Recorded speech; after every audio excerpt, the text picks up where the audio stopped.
అందరికీ నమస్తే అండి. Good morning. ఈనాడు, ఆంధ్రజ్యోతి, సాక్షి 3 పత్రికల్లో ఉన్న వార్తలు, వాటిలో వాస్తవాలు, వాటి ఉద్దేశాలు అన్నీ కూడా మనం ఈ వీడియోలో ఉన్నట్టు డిస్కస్ చేద్దాం. కంటెంట్ నచ్చిన వాళ్ళు వెంటనే సబ్స్క్రైబ్ చేసుకోండి. మీ మిత్రులందరికీ కూడా వీడియో లింక్ షేర్ చేయండి. నేను యాక్చువల్లీ బయట నెల్లూరులో ఉన్నాను, అందుకే న్యూస్ పేపర్ అనాలిసిస్ ల్యాప్టాప్లో ఓపెన్ చేసి చేస్తున్నా.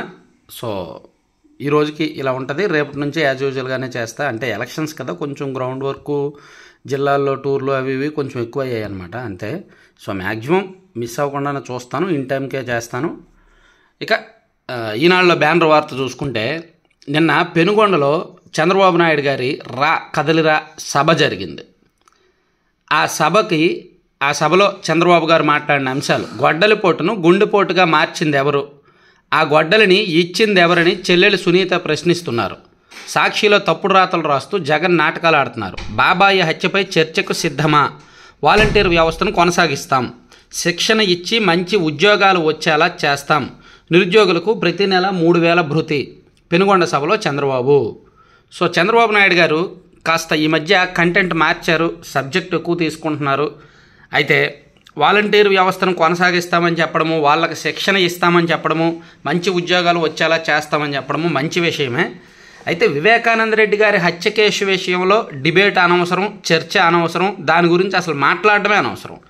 నేను ఆల్రెడీ మొన్న చెప్పా, పోలవరం గురించి, వివేకానంద రెడ్డి గారి మర్డర్ గురించి, అలాగే రాజధాని గురించి, విశాఖ స్టీల్ ప్లాంట్ గురించి, ఇవన్నీ కూడా జనం రియలైజ్ అయ్యారని నేను అనుకుంటున్నా, పబ్లిక్ చర్చించుకుంటున్నారని నేను అనుకుంటున్నా. ఈవెన్ వివేకానంద రెడ్డి గారి విషయంలో ఏం జరిగింది అనేది పులివెందులలో కూడా తెలుసు, కడప జిల్లాలో అందరికీ తెలుసు. కాబట్టి దాని గురించి చర్చ అనవసరం. దాని గురించి చర్చించడం వల్ల టీడీపీ చెప్పాల్సిన ఇతర అంశాలు మిస్ అవుతాయి.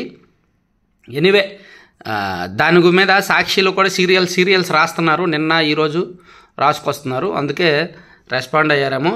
బాబాయి హత్యను కప్పిపుచ్చడానికి సాక్షి పత్రికలో గుండెపోటు అని వార్తలు రాయించారు. ఆ తర్వాత గొడ్డలిపోటు అన్నారు. ఆ గొడ్డలు ఎవరిచ్చారో చెప్పాలని చెల్లెలు సునీత అడుగుతున్నారు. సమాధానం ఎందుకు చెప్పడం లేదు. బాబాయి హత్య గురించి ఎవరూ మాట్లాడకూడదని గతంలో కోర్టుకు వెళ్ళి గ్యాగ్ ఆర్డర్ తెచ్చుకున్నారు. ప్రతిపక్షంలో ఉన్నప్పుడు సిబిఐ విచారణ కోరి అధికారంలోకి వచ్చాక సిబిఐ దర్యాప్తు వద్దని నాటకాలు ఆడారు. ఇప్పుడు చెల్లెలు నిలదీస్తుండటంతో సాక్షిలో తప్పుడు రాతలు రాయిస్తున్నారు. ధైర్యం ఉంటే బాబాయి హత్యపై చర్చకు రావాలి అని సీఎం జగన్కు తెదేపాదిన చంద్రబాబు సవాల్ విసిరారు. సో నిన్న పెనుగొండలో కదలరా సభ జరిగింది, మీటింగ్ బాగా జరిగింది, జనం బాగా వచ్చారు. పెనుగొండ అంటేనే టీడీపీకి మంచి ప్రాంతం. ఆ ఏరియా తాడిపత్రి, పెనుగొండ, రాప్తాడు, అనంతపురం అన్నీ కూడా మంచి ఏరియాస్. హిందూపురం ఒకప్పుడు కంచుకోటలు, ఇప్పుడు కాస్త అటు ఇటుగా ఉన్నాయి. సో ఏం జరుగుతుందో చూడాలి నెక్స్ట్ ఎలక్షన్. ఇక ఈరోజు తెలుగుదేశం పార్టీ జైహో బీసీ సభ నిర్వహించబోతోంది. హాజరు కానున్న చంద్రబాబు గారు, అలాగే పవన్ కళ్యాణ్ గారు, అంటే ఉమ్మడిగా కూటమిగా, టీడీపీ జనసేన కూటమిగా ఈరోజు జైహో బీసీ సభ జరగబోతోంది. పవన్ కళ్యాణ్ గారు, చంద్రబాబు గారు ఇద్దరు వస్తారు. బీసీలను కూడా భారీగానే సమీకరిస్తున్నారు. ఏఎన్యూ ఆచార్య నాగార్జున యూనివర్సిటీ ఎదురుగా ఉన్న ఖాళీ గ్రౌండ్లో ప్లేస్ చూశారనమాట. ఏర్పాట్లు అవి జరుగుతున్నాయి. ఇక నిన్న సుప్రీంకోర్టు దేశ వ్యవస్థలో అత్యంత కీలకమైన తీర్పు ఇచ్చింది. లంచం తీసుకొని సభలో ఓటేయడం నేరమే. అలా చేసిన ప్రజాప్రతినిధులకు రక్షణ ఉండదు. ఎమ్మెల్యేలు, ఎంపీలకు విచారణ నుంచి మినహాయింపునిచ్చిన 1998 తీర్పు కొట్టివేత. అప్పటి నిర్ణయం రాజ్యాంగ స్ఫూర్తికి విరుద్ధం. 7 సభ్యుల రాజ్యాంగ ధర్మాసనం స్పష్టీకరణ. ప్రజా జీవితంలో సభ్యులకు నిజాయితీ ముఖ్యమని వ్యాఖ్య. సో ఇప్పుడు శాసనసభలో ఒక టాపిక్ మీద చర్చ జరుగుద్ది, లేదా శాసనసభలో ఏమైనా చట్టాలు అట్లాంటివి తయారు చేయాల్సి ఉంటుంది. ఆ టైంలో కొంతమంది సభ్యులు కొన్ని వర్గాల దగ్గర, లేదంటే కొంతమంది కొన్ని వర్గాలకు చెందిన వ్యక్తుల దగ్గర డబ్బులు తీసుకొని ఆ చర్చను శాసనసభలో లేవనెత్తితే, లేదా లోక్సభలో లేవనెత్తితే, వాళ్ళ తరపున మాట్లాడితే, వాళ్ళ దగ్గర డబ్బులు తీసుకొని, లంచం తీసుకొని, అది నేరం, చట్టరీత్యా నేరం. ఖచ్చితంగా విచారణ ఎదుర్కోవాలి, అవసరమైతే శిక్షకు కూడా సిద్ధంగా ఉండాలి. సో లంచం తీసుకొని చట్టసభల్లో ఓటేయడము అంటే ఏం లేదు, ఓటుకు నోటు లాంటిది, ఓటుకు నోటు కేసు ఉంది కదా, అటువంటిది ఒక రకంగా. సో అది ఖచ్చితంగా ఎదుర్కోవాలి, విచారణ ఎదుర్కోవాలని సుప్రీంకోర్టు చాలా స్పష్టంగా చెప్పింది. మొత్తానికి ఇది దేశ రాజకీయ వ్యవస్థలో ప్రకంపనలు సృష్టిస్తున్న తీర్పు నిన్న రాజ్యాంగ ధర్మాసనం ఇచ్చిన తీర్పు. సో దీని మీద మనం ఈరోజు సాయంత్రం కానీ మధ్యాహ్నం కానీ మన హైకోర్టు అడ్వకేట్ ఉమేష్ చంద్ర గారితో ఫోన్ కాల్ మాట్లాడదాం. ఆయన్ని ఫోన్ ఇన్లో తీసుకొని కొంచెం డీటెయిల్డ్గా దీని మీద ఇంపార్టెంట్ సబ్జెక్ట్ కాబట్టి డీటెయిల్డ్గా చర్చిద్దాం ఈరోజు మధ్యాహ్నం లేదా సాయంత్రంలోగా. ఇక తిరుపతిలో జగన్ జంత్రీలదే రాజ్యం. ఆ ముగ్గురు ప్రజాప్రతినిధులు చెప్పిందే వేదం. ఐఏఎస్ ఐపీఎస్ ఎవరైనా వారికి జీ హుజూర్ అనాల్సిందే. సస్పెండ్ అయినా కెరీర్ నాశనమైన అక్రమాలకు జై కొట్టాల్సిందే. లేదంటే నెల తిరగకుండానే బదిలీ బహుమానం. తిరుపతి శ్రీ వెంకటేశ్వర అది అంటే అందరికీ తెలిసింది. ఇప్పుడు ఉమ్మడి చిత్తూరు జిల్లాలో పెద్దిరెడ్డి రామచంద్రారెడ్డి గారు అండ్ భూమన కరుణాకర్ రెడ్డి గారు, చెవిరెడ్డి భాస్కర్ రెడ్డి గారు, వీళ్ళు ముగ్గురు ఏం చెప్తే అదే రాజ్యం కదా. వీళ్ళ ముగ్గురు చేతిలోనే మొత్తం పెత్తనం ఉంది. సో అక్కడ కలెక్టర్ గారు వచ్చినా, ఎస్పీ గారు వచ్చినా, ఎవరు వచ్చినా సరే ఖచ్చితంగా మాట వినాలి. లేకపోతే ఇదిగో మల్లికా గారిని ఎలాగైతే బదిలీ చేశారో అలాగే జరుగుద్ది అనమాట. ఇప్పుడున్న ఎస్పీల్లో ఐపీఎస్ల్లో మల్లికా గారు కాస్త నిజాయితీగా ఉంటారు, ఒత్తిళ్లకు లొంగరు, చాలా అంశాల్లో ఆమె మొండిగా ఉంటారు, చాలా సీరియస్గా ఉంటారు. సో అటువంటి వ్యక్తి, అటువంటి ఐపీఎస్ మనకొద్దు, మన జిల్లాలో పని అవ్వదు మనకి అని ఆమెను బదిలీ చేయించారు అనేది ఇప్పుడు ప్రతిపక్షాలు రాస్తున్న వార్త. సో స్థానికులు ఎవరైనా ఉంటే అవునా కాదా అనేది కూడా కామెంట్ చేయండి స్థానికులు.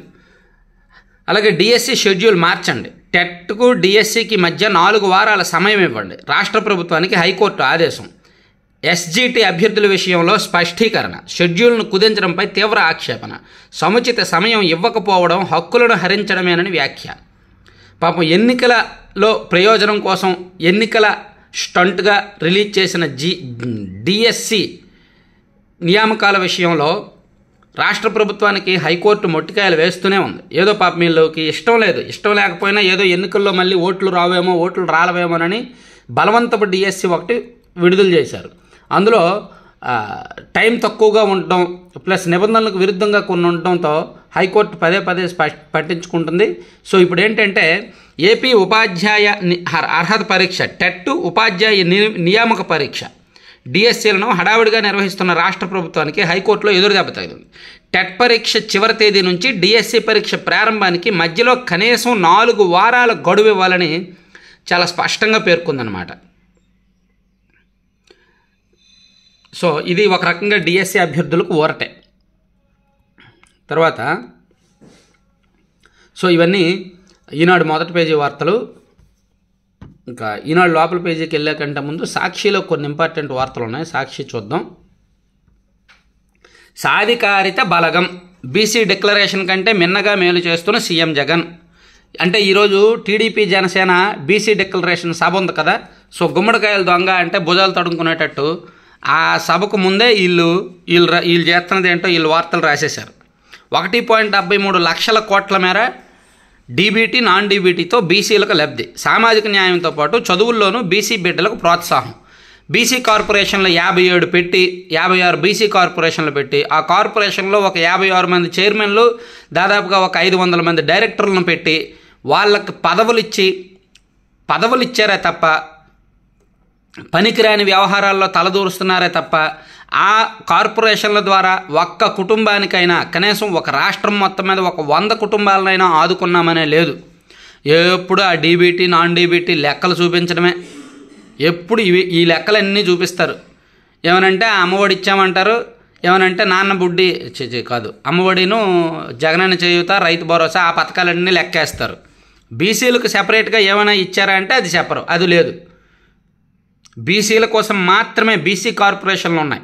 ఆ బీసీ కార్పొరేషన్ల ద్వారా ఏమైనా నిధులు ఖర్చు చేస్తున్నారా అంటే లేదు. బీసీ కుల వృత్తులను ఆదుకోవడానికి ఏమైనా చేస్తున్నారా అంటే లేదు. కుల వృత్తులు అంటే బీసీలే, రకరకాల కుల వృత్తులు ఉన్నాయి బీసీల్లో. కుండలు తయారు చేసే వాళ్ళు ఉన్నారు, నాయి బ్రాహ్మణులు ఉన్నారు, రజకులు ఉన్నారు, యాదవ ఉన్నారు, గౌడ, శెట్టి బలిజ, ఈడిగ, మేదర, బేస్త ఎన్ని కమ్యూనిటీస్ ఉన్నాయి బీసీలో. పద్మశాలి, చేనేత ఇలా చాలా ఉన్నాయి. ఆ కుల వృత్తులు రాను రాను తగ్గిపోతున్నాయి. ప్రతి సంవత్సరం ఒక 10% మంది బీసీలు తమ కుల వృత్తులను వదులుకుంటున్నారు. మరి వాళ్ళ కోసం ఈ ప్రభుత్వం ఏం చేసింది అనేది ఎక్కడైనా రాయగలరా? రాయలేరు. ఆ కార్పొరేషన్ల చైర్మన్లు ఏమైనా చెప్పగలరు? 56 మంది చైర్మన్లు ఉంటే నేను ఒక్కడి నుండి డిబేట్ చేస్తా అవసరమైతే. 56 మంది ఉన్నట్టుగా నేను ఒక్కడిని మాట్లాడతా. అసలు వీళ్ళు కార్పొరేషన్ల ద్వారా ఆ కుల వృత్తులకు ఏం చేశారు, ఏం న్యాయం చేశారు, ఏం ఖర్చు పెట్టారు, ఎన్ని కుటుంబాలను ఆదుకున్నారు. అవసరమైతే వాళ్ళు అవును మేము పలానా కుటుంబాన్ని ఆదుకున్నామని చెప్పగలిగితే నేను ఆ కుటుంబం ఇంటికి వెళ్ళి మాట్లాడతా. వీళ్ళు చెప్పలేరు, వీళ్ళకేం లేదు, ఏదో ఇలాంటి ఇది రాయడం తప్ప. సో ఈరోజు టీడీపీ మీటింగ్ ఉంది కాబట్టి వీళ్ళు ముందుగానే డబ్బా కొట్టుకొని రాసుకున్నారు. తర్వాత చట్టసభల్లో అవినీతి విచారణార్హమే, సుప్రీంకోర్టు విస్తృత ధర్మాసనం చారిత్రాత్మక తీర్పు. తర్వాత నారాయణ నల్లపుట్ట నల్లధనం చేరువేతకు ఓ డొల్ల సంస్థ, నెల్లూరు కేంద్రంగా ఎన్స్పైరా ఏర్పాటు, నల్ల కంపెనీ డైరెక్టర్లుగా కుమార్తె అల్లుడు, విద్యా సంస్థ పేరుతో అక్రమంగా పన్ను రాయితీలు, ఇటు పన్నులు ఎగవేత అటు నల్లధనం తరలింపు, అదే సంస్థ ద్వారా అమరావతిలో భూదందా. సో నారాయణ విద్యా సంస్థల వారిది ఎన్స్పైరా అని ఉంది. సో దానిలో నిన్న పోలీసులు తనిఖీ చేసి అది ఇది పట్టుకున్నారు, కొంత క్యాష్ పట్టుకున్నారంట. ఆ క్యాష్ను చూపించారు. మొత్తానికి నారాయణ గారు టార్గెట్గా అయితే టీడీపీ ఆర్థిక మూలాల టార్గెట్గా ఖచ్చితంగా రాష్ట్రంలో పోలీసులను ప్రభుత్వం వినియోగిస్తుంది. తెలుగుదేశం పార్టీ ఆర్థిక మూలాలు దెబ్బ కొట్టడమే టార్గెట్. తెలుగుదేశం పార్టీకి ఎవరెవరైతే ఫండ్ రైజర్స్ ఉన్నారో, ఫైనాన్షియర్స్ ఉన్నారో వాళ్ళందరినీ కూడా ఇలా టార్గెట్ చేస్తూనే ఉంటారు. ఇక వివేకా గారి కేసులో భాగంగా వివేకా గారి బిఏ కృష్ణారెడ్డి గారి ఇంటర్వ్యూ ఇచ్చారు సాక్షిలో. సో వాళ్ళ ఇంటర్వ్యూలు వాళ్ళు ఇచ్చుకోవడంలో తప్పే ఉందిలే, కానీ అది నేను నిన్నే చెప్పాను కదా, సొంత పేపర్ ఉంటే అదే యూజు. మన ఇంట్లో వాళ్ళని మనం చంపేసుకొని ఏదైనా రాసుకోవచ్చు. సొంత పేపర్ ఉంటే చాలా మంచి ఉపయోగం. చూడండి, ఎవరైనా వీలైతే సొంత పేపర్ పెట్టేసుకోండి. అందరూ కూడా మీ ఇంట్లో వాళ్ళని మీరు వేసేసి ఎదుటి వాళ్ళ మీద తోసేసి వార్తలు రాసేసుకోండి మీ పేపర్లో మీరు. అయితే సాక్షిలో కొడాలి నాని గారికి అన్యాయం జరిగిందండి. దీన్ని చాలా తీవ్రంగా ఖండించాలి. ఖచ్చితంగా అన్యాయం జరిగింది. ఎందుకు అంటారేమో, ఎందుకు అన్యాయం జరిగిందని మీరు అడుగుతారేమో. ఎందుకు అన్యాయం జరిగిందంటే నిన్న ఆయన చాలా స్పష్టంగా వీడియోలో మాట్లాడారు కదా, సచివాలయం తాకట్టు పెట్టుకుంటాము, అది ప్రభుత్వ ఆస్తే, అదేమన్నా చంద్రబాబు అమ్మ మొగుడేస్తా ఏదో అన్నాడు ఆయన, చంద్రబాబు గాడేస్తా, అది ప్రభుత్వ ఆస్తి కాబట్టి తాకట్టు పెట్టుకుంటాము, మా ఇష్టము అని రాశారు కదా. కానీ సాక్షిలోన ఆయన మాట్లాడిన వార్త ఒకటి రాయలా. సచివాలయం పైన తప్పుడు రాతలు రాస్తున్నారు, సచివాలయం అసలు తాకట్టు పెట్టలేదు, సచివాలయ భవనాన్ని తాకట్టు పెట్టారన్నట్టు కొన్ని పత్రికలు తప్పుడు వార్తలు రాస్తున్నాయని మంత్రి అమర్నాథ్ మండిపడ్డారని. అంటే సచివాలయ భవనం తాకట్టు పెట్టలేదు, అదంతా కూడా అబద్ధపు రాతలు అనేమో మంత్రి అమర్నాథ్ గారు చెప్పారు. అదంతా అబద్ధం అని చెప్పి సాక్షిలో రాస్తున్నారు. నిన్న కొడాలి నాని గారు చాలా స్పష్టంగా వీడియోలో చెప్పారు, అది మా ఇష్టం, మేమేం తాకట్టు పెట్టుకుంటాము, అంబేద్కర్ గారు ఏమైనా రాశారంటే అది తాకట్టు పెట్టకూడదని. అంబేద్కర్ గారు రాయలేదు కాబట్టి మేము తాకట్టు పెట్టాము, ఒకవేళ ఆయన రాసి ఉంటే మేము తాకట్టు పెట్టేవాళ్ళం కాదు అని అన్నారు. కానీ ఆయన మాట్లాడిన వార్త సాక్షిలో రాయలా, అన్యాయమే కదా మరి. కొడాలి నాని గారు పాపం అంత ఆవేశంగా అంత చక్కగా మాట్లాడితే, అంత చక్కని భాషతో మాట్లాడితే పాపం ఆయనకు అవమానం జరిగింది. ఆ వార్తను సాక్షిలో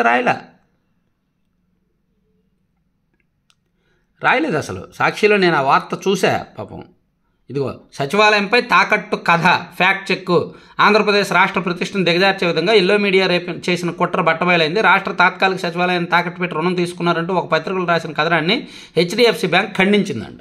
సో ఆ బ్యాంక్ ఖండించిందంట. సో ఆ తాకట్టు పెట్టలేదు అని వీళ్ళు చెప్తున్నారు. మరి ఆయనేమో తాకట్టు పెడతాము, మా ఇష్టము, అంబేద్కర్ గారు ఏం చెప్పలేదు కదా, అది మా ఇష్టము, మీరెవరు అడగడానికి అని చెప్పి కొడాలి నాని గారు అన్నారు. మరి ఇది కరెక్టా, అది కరెక్టా? వీళ్ళు మాట్లాడుకోరా, వీళ్ళు చర్చించుకోరా? ఎంత దారుణం అండి.